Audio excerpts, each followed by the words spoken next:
Konflik antar umat beragama, sebuah isu yang pada 2012 ini sedang marak di Indonesia. Insiden-insiden seperti pembubaran pertemuan Irsyad Manji di kantor Elkis Jogja, penyerangan gereja Philadelphia, dan lain sebagainya semakin memperuncing suasana. Singkil, sebuah kabupaten di Aceh yang berbatasan dengan Sumatera Utara, juga daerah dengan potensi konflik antar umat beragama yang cukup tinggi. Hal ini karena Kabupaten Singkil beberapa kali bergejolak dengan isu pelarangan pendirian lebih dari satu gereja oleh umat Islam.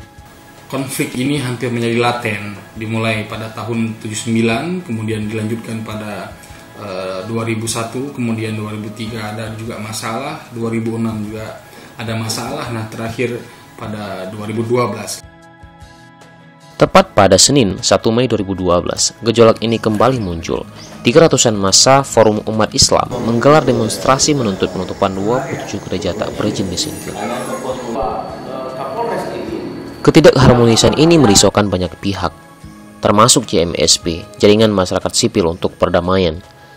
Berikut rekam jejak investigasi kami mencari kebenaran untuk kerukunan antar umat beragama di Singkil. Untuk mengetahui mengenai informasi penyegelan rumah ibadah di Singkil, JMSP yang terdiri dari berbagai lembaga, berbagai LSM yang ada di Banda Aceh, itu kita melakukan investigasi langsung ke lapangan.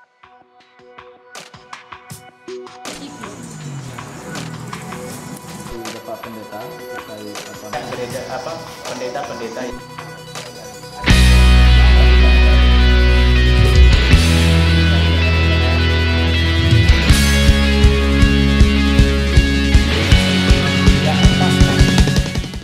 Untuk langkah awal, tim JMSP menemui kelompok Kristiani sebagai kelompok minoritas di Aceh Singkil.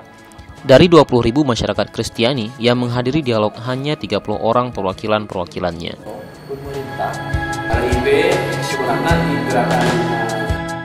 Tim JMSP menemukan beberapa hal dari pertemuan yang dipimpin oleh Pendeta Elson Linga ini.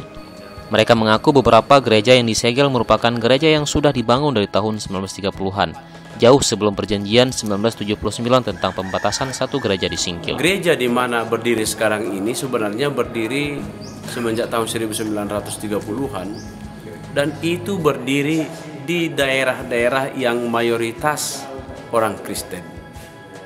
Seandainya pun ada beberapa orang, atau kita katakanlah orang-orang Islam sekarang tinggal di daerah-daerah tersebut, biasanya itu adalah mempunyai ikatan famili. Apakah dia memang pindah agama dari Kristen ke Islam, atau orang lain yang mengambil putri dari kami, atau ya sebaliknya gitu. Jadi mereka juga sudah mengurus izin gereja ini beberapa kali, sesuai dengan SKB 2 Menteri dan Pergub.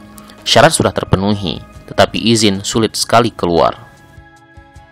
Pendirian gereja-gereja ini pun dipusatkan di tempat yang mayoritas umat Kristiani, seperti di desa Siatas yang 90% masyarakatnya adalah Kristen, dan desa-desa yang lain.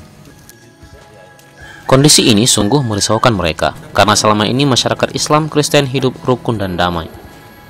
Dalam kondisi seperti ini, mereka sangat mengkhawatirkan akan adanya pihak ketiga yang mencoba menciptakan perang saudara di Singkil.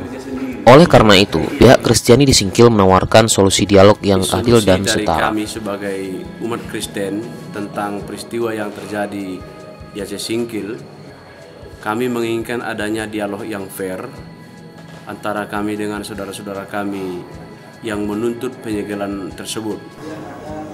Karena memiliki kekhawatiran yang sama, ternyata solusi serupa juga ditawarkan oleh Tengku Umar Abdi, Ketua Umum Forum Alumni Pesantren Daya Tanah Mirah, sebuah lembaga yang sudah sangat mengakar dan dihormati di Aceh Singkil. Perkumpulan lagi atau musyawarah umum.